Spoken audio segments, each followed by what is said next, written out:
Kiongozi wa kanisa Katoliki duniani Papa Francis amefariki dunia akiwa na umri wa miaka 88. Uongozi mkuu wa kanisa Katoliki Vatican kupitia Kardinali Kevin Farrell umetangaza siku ya Jumatatu tarehe 21 mwezi wa 4 2025 kifo cha Papa Francis kupitia televisheni ya Vatican.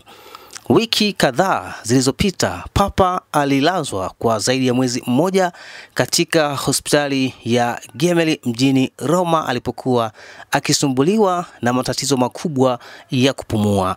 Viongozi mbalimbali duniani wameanza kutuma salamu za rambirambi kwa kiongozi huyo mkuu wa kanisa Katoliki ambaye jana Jumapili katika sikukuu ya Pasaka alionekana akiwa dhaifu baada ya kuzongwa na maradhi. Papa Francis alichaguliwa kuliongoza kanisa Katoliki mnamo Machi 13 mwaka 2013.